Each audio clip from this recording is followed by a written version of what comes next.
Hello, Miss Potter. Hello, Miss White. How are you? You look I'm well. beautiful. Thank you. You look pretty nice yourself for a Sunday. I know it's a rainy Sunday too. I By the know. way, I by the way, know. I It's making me want to stay in, right? Maybe- uh, what else can we do? Oh, yeah, but we are on phase two, so we are allowed to have minimum five gatherings at home or outside. So new Correct. beginnings. That's So what Ivan says that you're late. I'm, I'm always late. Ivan knows me very well. But you're never late with me. You were never late. You've never been late with me. Except for Really? yesterday. Yeah, yeah. No, yesterday was, you got caught up or whatever, but you've never been late with me. Ah, yeah, Okay, yeah. so Typically late, before, actually. really? No, Okay, I like didn't know that. usually like 5 minutes or so I'm late. Yeah. Okay, so before we carry on with our chat, I want to introduce you to people that are watching on. Welcome to Forever Fit and Fabulous, and you are one of the people that I think is forever fit and fabulous. This show showcases people that are 40 and above and are intact in mind, body, spirit. Um, Having said that, you are a professional singer and songwriter. I want to read this so I don't get anything wrong. And you have produced three albums and you are currently working on your fourth. Your last hit released tonight reached number 36 on Billboard's top 40 activator chart in the US. Congratulations. You not only Thank are a singer songwriter, but you are a medical professional. So those are a lot of medals. you. Yeah, there's a lot of hats I wear. A lot of hats I wear. Yeah. Right. So Congratulations. And so I know that it doesn't get like that overnight. So we would like to get to know you. So why don't you take over this show and talk about you? okay, so as you know, my name, Joe Potter. As you've already said, I am a singer-songwriter. I started out when I was very young. I was singing since I've been 3 and writing songs since I've really been a teenager. I taught myself, I learned flute and took voice lessons, and I taught myself piano and guitar, but I always say I'm a hack. Like I only play well enough to write and to really defend myself on an instrument. Um, but yeah, I still consider myself a musician, a singer, songwriter, producer. And so growing up, I had a lot of musical influence. But my parents also didn't want me necessarily to uh, pursue that life. And Mhm, so it was really encouraged for me to study something um, for them that had value mhm. and longevity. So I had learned how to do ultrasound of the heart and arteries and veins, and I became a medical professional that way.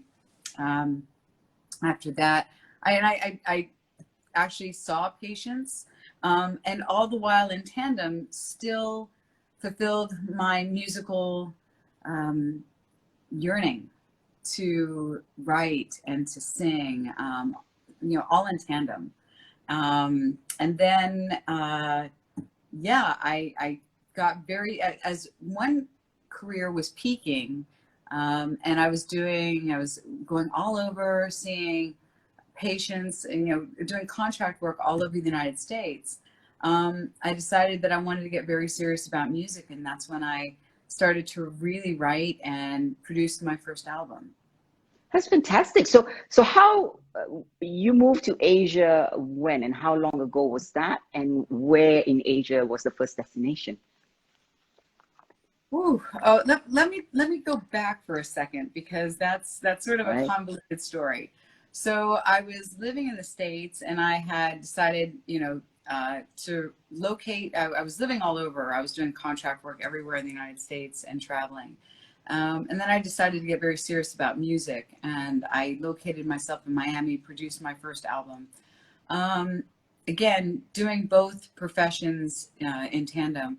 Uh, During one of the, I had gotten out of seeing patients and started getting into more of a corporate environment.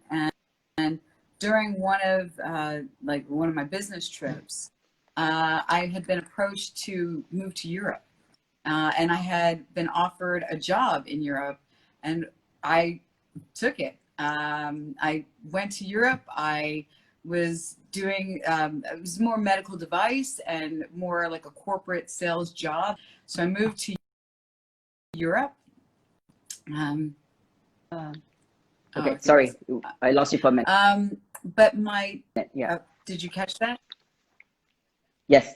So I moved to Europe, and it's funny because I was working for a Japanese company, and that's when I first got influenced into Asia. But I stayed in Europe for 5 years, and then was offered a job in Korea, which I went to. I took a job. I was there for about 2.5 years, and traveled all over, first Europe, then all over Asia, and yeah, and then I moved down to Singapore, and I've been here for the past almost 5 years. Well, we're so happy you made Singapore your final destination. Uh, and For you are, now. yes, for now. You never know Yeah. what tomorrow brings. But you're also not only a successful singer-songwriter and a businesswoman, you are also a single parent. We both are women that part of our story was just part of our past that we don't dwell on and we move forward. So let's talk a little bit about you as a single parent, and you were the caregiver, even though when you were money maker, I would say that when you were married. So Yeah. let's touch on that, because it's very rare that we meet women that is the man of the house, so called. Yeah, I mean, okay, so in my previous relationship, I was the not just the breadwinner, but I was the primary caregiver, and real sole provider, both financially and emotionally, in pretty much all facets. And it was tough. I mean, it was tough keeping that going and being motivated in both my work and my writing, and also being a very positive role model with my Mhm. children. And one of the biggest reasons why I exited my relationship was to be a continuing positive role model to my children. A lot of people will say, like, I don't want to exit my relationship in fear of my children being damaged or hurting them some wrong way. And I knew that in the current situation that I had, it would have been more damaging to Mm. stay in that environment. Not that he's not a person. It was just that Right. it wasn't the right message that I want to send to my children for their relationships. Yeah, so yes, and I've taken on the role of single parent. I do my best to be both mother and father. Capacity that means it's not even being a, a, a mother and father. I think it's being a provider, because there's certain things Right. I can't do. I cannot be a father. I can't be a man. And so it's important to fulfill those kinds of expectations and those experiences in other ways, and be creative doing that. Right. But the other thing that I love about you is that your adaptation to the countries that you live in. For example, your children goes to local school, which is you are an expatriate, and that's something that most people don't feel comfortable, because we Singaporean have this English accent, as you know, and then your daughter Serafina speaks with a Singaporean accent, and then you find it so cute, right? I love it. I mean, well, first of all, I have a very strong affinity and I have a love for Singapore. Like, let me make this very clear. I love living here. I have said this in multiple times, not just to you personally, but in other interviews, that I have a love for Singapore. I am blessed to be able to stay here. I am blessed to be able to raise my children here. You know, you're always going to have something bad to say about a single country. Right. I literally have nothing bad to say about Singapore, and I am very, again, blessed, entitled, all of these things. I'm very lucky to stay here. So I'm very, very happy. If my daughter takes away the accent of Singapore, that's okay with me. That's fine. You know what? It's just these things that you pick up, and as an expat, you pick these Yeah. things up along the way. I've noticed my diction has changed. The things the certain things that I say, the things I've embraced, even in Switzerland. In Switzerland, for Christmas, you have a black Santa, and he's called Schmutzli, and he goes around and he will beat the children that were. I didn't grow up with this, but man, I think it's hilarious. Like Right. I love it. I love the fact that there's some black Santa out there that's gonna beat my kids if they haven't thanked him. No, but we're also very lucky in Singapore. We thrive on the expertise of people that comes to the country, contribute, and teach us along the way. And we also are part of the teaching process. It's an exchange program. That's the way I see any country, the way they want to develop. I want to talk to you about parenting because we had this conversation before, right? And your views and my views are very, very similar and solid. When it comes to relationship, in the sense that when you are husband and wife, which come first? Does your children come first, or your relationship with your partner comes first? And please elaborate on that. Yeah, okay, so there's a famous psychologist, is a child psychologist. His name is John Roseman, and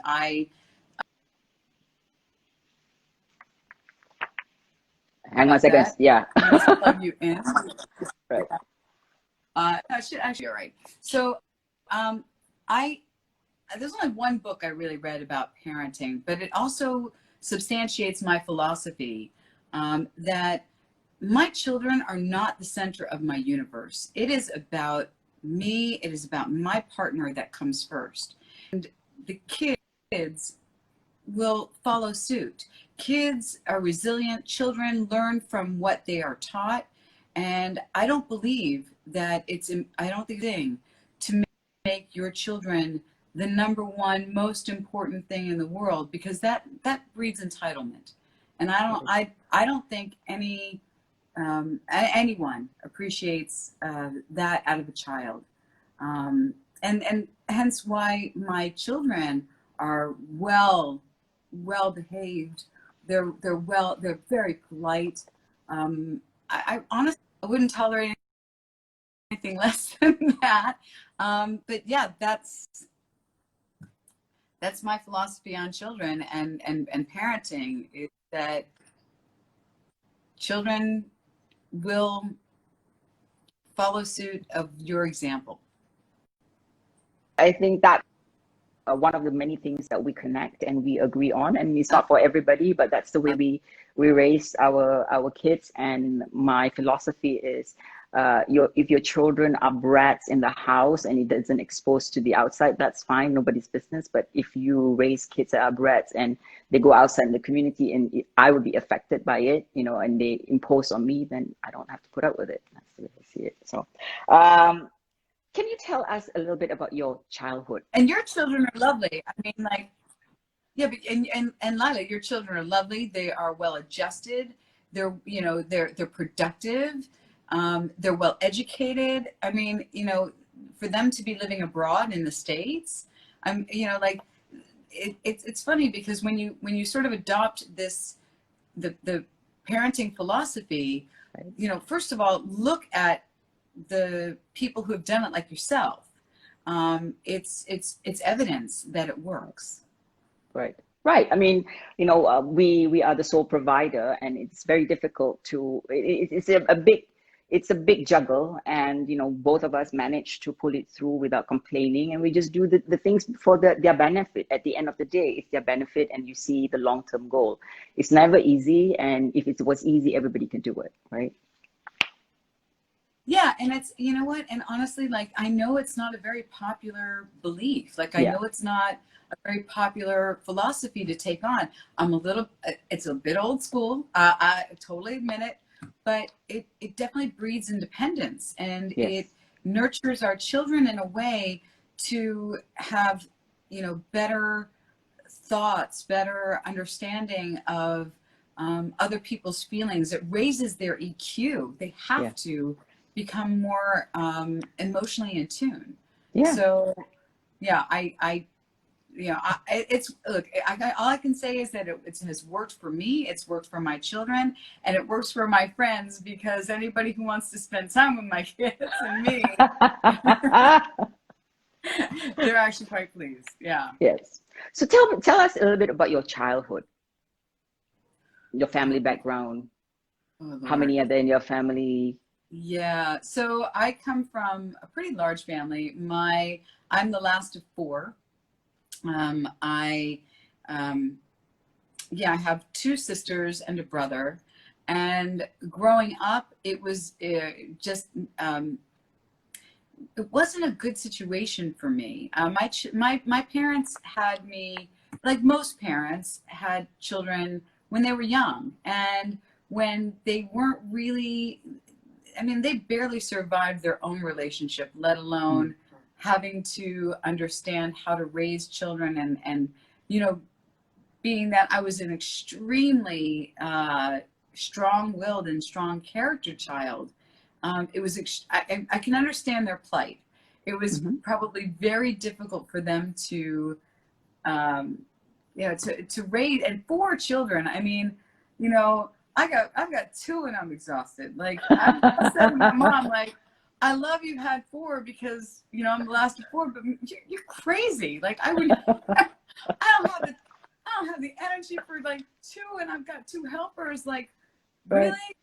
Right. Um, so yeah, like, it did not lend to a really good childhood in a way, and did not lend to good communication between me and my siblings. It tore us apart as a family. When my family, actually, when my parents divorced, it Yeah. it was horrible. It tore us, yeah, and not just because of them. It was just because of how we didn't communicate.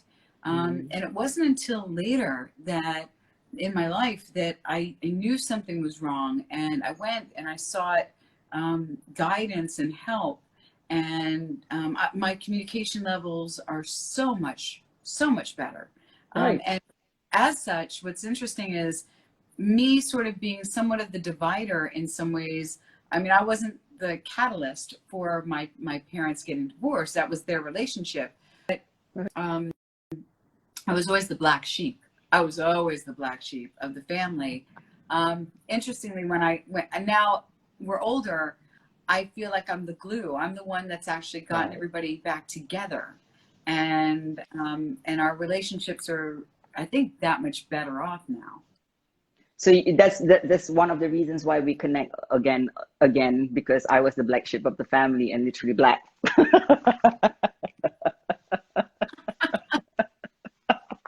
But that's so interesting, Joe. I didn't know that about you, and you managed to put it together, and you took you whatever you learned from your parents that didn't work, and you made it better, and you're a great communicator with your kids, and also among your friends. Because I remember every time that if I'm stuck with something, I'll talk to you, and vice versa.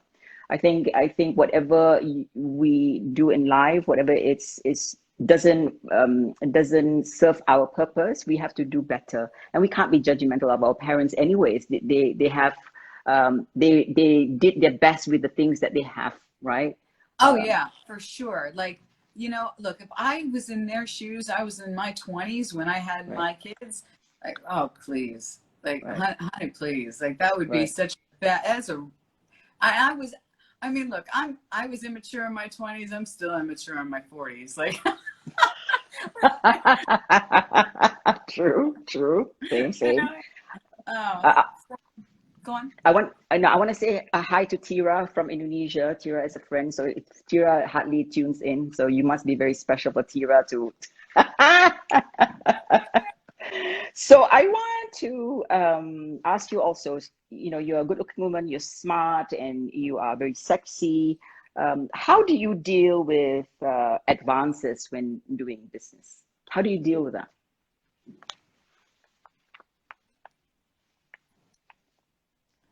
That's a very good question.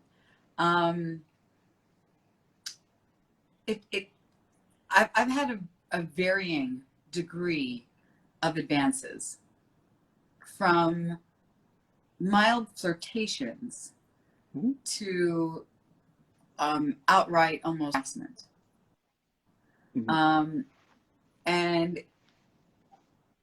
it's it, each of those dictates my reaction. There have been times when I've had to get up and just walk out of a room because it was so inappropriate or so mhm, overbearing. And I think that as a woman, you have to keep your composure and not allow the that action to create a knee-jerk reaction, and do your best to again always keep your composure in whatever way that is. And there are ways as a woman and as somebody who I've traveled extensively by myself, there right. are things that I do and that I don't do that will never put me in situations that could be harmful to myself. So, for example, even if I go to, I remember when I used to travel in the States, I would never stay at a hotel where it was a catwalk or the doors were outside. There was always a door inside. Right. I made sure never to be, I've always been escorted when I'm in different countries and make sure that I'm never alone with a man in certain countries. It's not appropriate. Um, Right. I never leave a hotel without a male escort. These are things from your own safety purposes I've had to endure. Right. But what I find, it's not so much that I find more um, disgraceful. What I find more disgraceful is the inequality that from, from men and women from Hmm. being a woman. You and I have had this conversation before about I've been in meetings and people will say to me, "Well, what are your well, how do you deal with your children when you're gone for a business trip? What do your children do?" And Right. you know, it takes every part of my character to say talking about. I put them in front of the TV and I just give them like food and like and I leave just to be up. Did I lose you? Yeah, Oh, you did I lost me for lose a minute. you? No, no, I'm here. Can you hear me? Yeah. So basically, what yeah, I do everything in my power not to like be sarcastic with people and say, I leave a bunch of food out and I put the TV on. They're fine. They'll take care of themselves. Like, Yeah, you know, you're like right. you'd never ask this of a man. You'd never ask this, you know, of a man who, you know, has business trips or anything like that. You only ask women, and I get it because we're the caregivers and the nurturers and providers, and our children need us. But children need their fathers and a male figure too. So, like, you know, if you're going to ask me that question, you better be asking a guy. Oh, sorry. I keep losing. Yeah, you said that if you're gonna ask me a question, then you better ask the guy the same question, right? This is true. But Yeah. do you see that it's a slow process, but do you see you dealing in more business like corporate? Do you see that slowly changing? No. And what needs to change? No. Huh? I I mean, look, you know, Sheryl Sandberg wouldn't be making as much money. I love her to pieces, right? But she wouldn't be making as much money if it was changing to that extent. Now, Sheryl Sandberg, she's, I think, the CEO of Facebook. She talks about women leaning in. She talks about women, taking their place at the board table. I mean, and really empowering women, right? She is just but if things were changing or things were changing gradually, but it's not, you look at any board of directors, how many women are on those board of directors? How many CEOs, how many major CFOs do you see that are women in the world? Yeah. So has it changed? Yeah, but is it changing as fast as I would like? No. Right. I'm just hopeful that by the time my daughter gets to this job, and good Lord, man, let her get a job so she can bring in some money and stop spending mine. No, I think you brought up Yeah. a very good point. It's slow, and among us women also, we've got a long way to go to learn how to uplift each other, and how to take away all this embedded jealousy.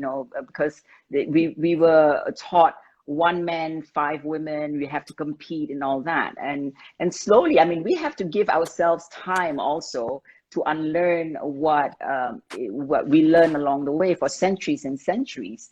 I think that now the more we speak up, the more respect that we are gaining. I've also told many men that they go like, I don't seek equality, because if you respect me, then equality won't even have to be discussed on the table. Yeah, that's all I want, to be respected, and then we don't even have to have discussion about equality, men and women equality and all that, because it's not necessary. So Absolutely. I want to ask you about you are a very fit young woman. Let's talk about your fitness regime. Woo, woo. Welcome to the Good Show. So let's talk about your how your fitness regime is, what you do daily in physical aspect first. I exercise every day. I mean, every day I am doing something physically fit, because for me, exercise is a lifestyle. It is not something that you just pick up one day and go, you know what, I want to lose 5 pounds and I'm going to go to the gym for the next 3 months. And then after you lose it, you get it. It is definitely an incorporation of yourself, of your being. You want to make sure that whatever you're doing, it's, I mean, for me, it's every day. I think I give myself 2 rest days off a month, if that. It's a way for me to clear out my head. I also write quite a bit while I'm exercising, believe it or not. Like when I'm either on the elliptical machine or even when I'm walking around, it's time for me to reflect. It's time for me when I hear a lot of music in my head and I get a lot of really good ideas. And what's very interesting is that even Richard Branson, reading an article from him recently, and he was talking about how he does walking because instead of sitting down and having a one-on-one, people are actually walking around. And it sort of incites better ideas, better thoughts, just clarity. So, I mean, for me, it's not just a matter of keeping physically fit for my body, it's keeping fit for my mind. Right. Well, but you mentioned a name. What was the name? I lost you for a second. Cranston? Who? Richard Branson. Oh, okay. I thought Cranston. Richard Branson. Like... Yes, I know Richard Branson. I thought you said Cranston. I go like, Cranston? This is our mutual friend. I go like, he says that?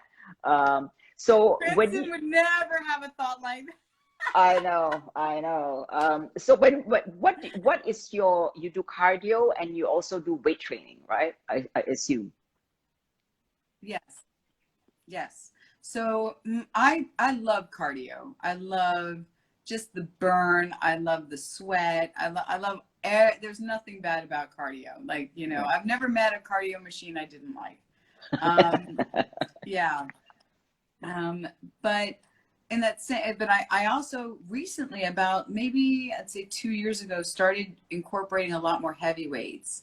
Mm. And heavy weights, in, you know, and this is what I've learned from, and you know this because I've asked you repetitively about that, and about, yeah, just incorporating heavier weights, lower reps. Um, it definitely has given me a lot more tone. Yes. And I've noticed it's burned. It's funny. I never really understood about bodybuilding, and I'm not a bodybuilder. I'm going Right. to make that very clear. I'm not a bodybuilder at all. But I understand the concept of shaping your body based on how you're building it and how you're building those muscles out. So, like for example, I know that women who want more hourglass features, even if you're very Mhm. straight, you know, then you need to work out your lats and you need to work out your hip in order to sort of create that hourglass. You can get there. It's just how you choose to create your body. Yes. Yes. What about your mind? How do you keep your mind fit? That's a good question. Um, I really Talk to Laila enjoy. I because she drives me crazy. yeah. I enjoy conversations, and I enjoy sort of, um, you know, definitely reading. Reading helps a ton, and also sort of expanding my mind to talk to other and other cultures and other perspectives, because it gets me to think about things in a different way. You know, people do things, and I think culturally speaking, you know, I've seen so much, and keeping that open mind and understanding why people do what they do, and embracing that into my own sort of ideas and thoughts and perspectives.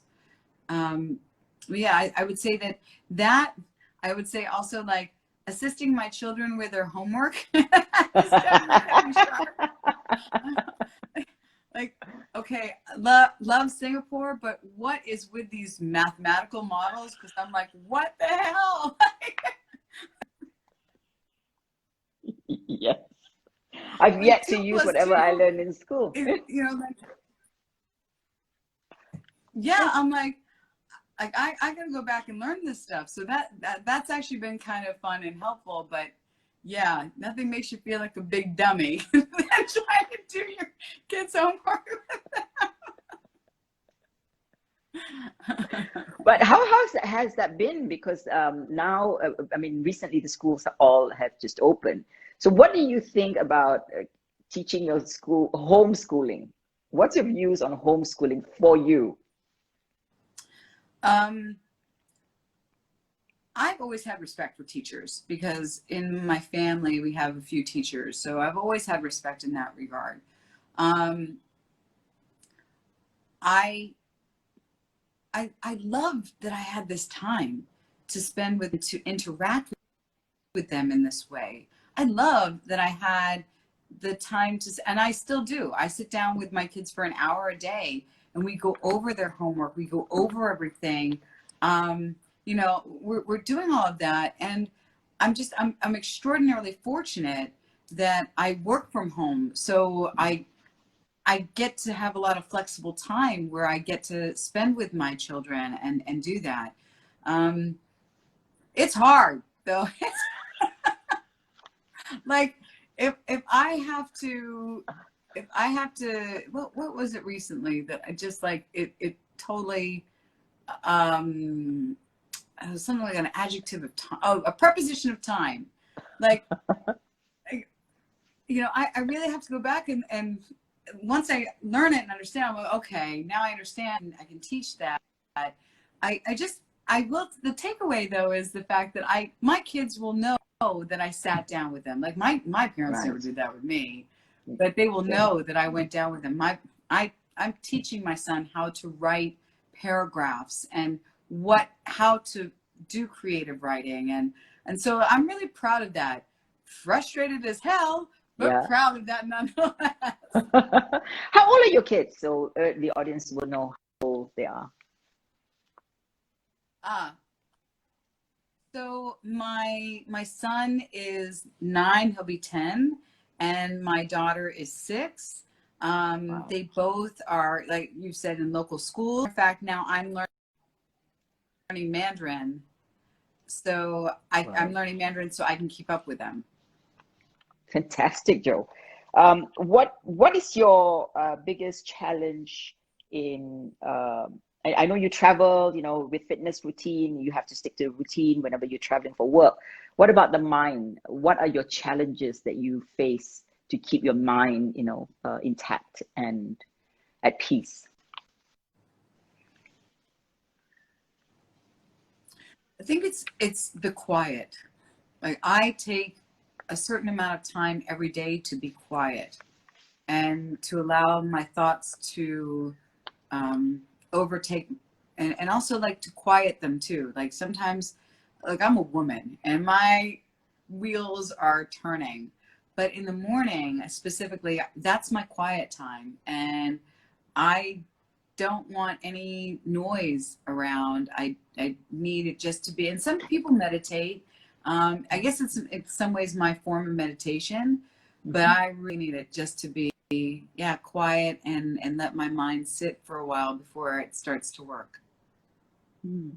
How about spirituality? What's your definition of spirituality? Wow. Um, my definition of spirituality, I never thought of this. I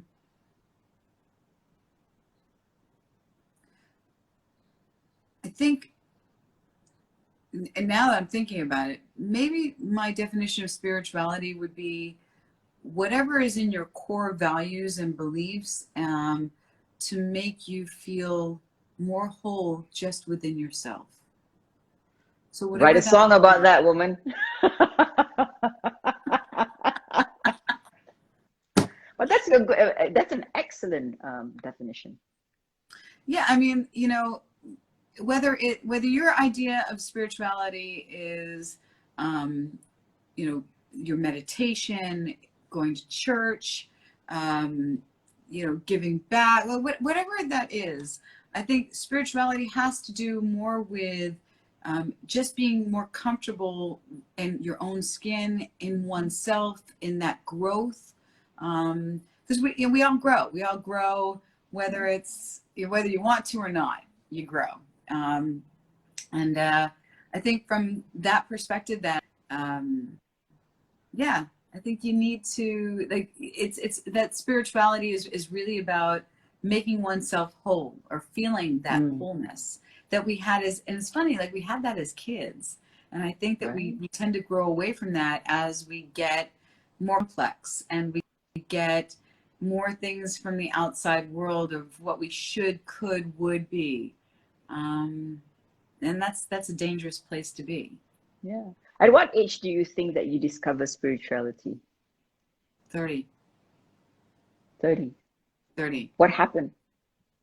Um, it's a book I read, and it was so close to things that I had experienced Hmm. and things that were inside me, and I adopted some of the philosophies of this, and since then I've never really looked back. And I also, you know, my own spirituality, I think, is similar in some ways as a lot of people, but very, very individual to me. And I Hmm. think that that's also very important. Everyone needs to have their own sense of spirituality, like, you know, doing exactly the same. Even if I were to explain everything to you, we don't have that kind of time. But like, even if Yeah. I were to explain everything that I do, that's not necessarily what's going to drive your growth in spirituality.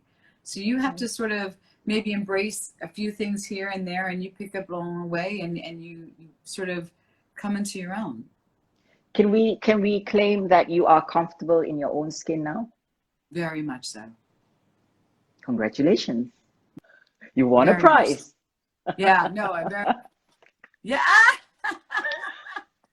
No, that's fantastic. I mean, yeah, many people go through I mean, process of age and still do not know and discover themselves. And, when you say at 30 years old, that's very good. yeah, just because I found it at 30, thank you, thank you. Just because I found it at 30 doesn't mean that I'm like, I've perfected it. Right, right. We all grow, right? Otherwise, if we get to that level, then we just, you know, die, I guess. I don't want to die yet, and I still want to No, learn, right? no. Um, if I were to take away all these roles of yourself, which is mother, parent, single parent, businesswoman, a singer, what is your core value as a person that will lead into a business person, that your ethics, your core value that you take with you, no matter what role you play? Love, love. I, at Oh, my yeah, core is love. Yeah. right. I am, um, a huge believer that love is at my core, and I think that love is at most people's core. So I constantly say this. I'm like, when you're on your deathbed and you're surrounded by your friends, your family, whatever, you're imagining this. The last thing that you say to your loved ones, I really hope it's not, hey, I left the money in the safe behind the,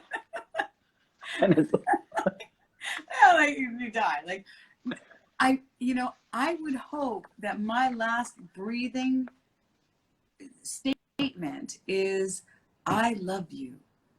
Don't forget, I love you, because love makes us the best people we can be. It allows us to overcome any obstacle, Mhm. anything within us.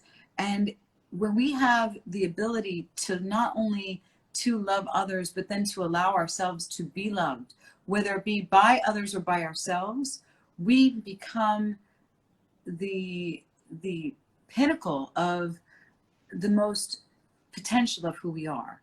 So at in anything that I strive for, it is about love. Very good. So I want to ask you also, like, this pandemic is global, and we will, throughout our lives, we always will face crisis, no matter what it is. Every day is a crisis, every minute is a crisis. How do you personally get over and face crisis? Head on, head on.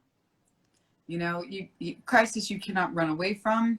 You've got to embrace. You are allowed to put your head under a pillow for approximately 15 seconds, and then you've got to like stand up, put the big girl panties on, and face the music.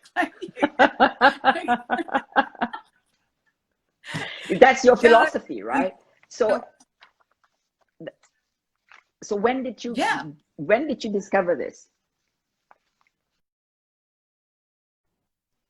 that's a good question.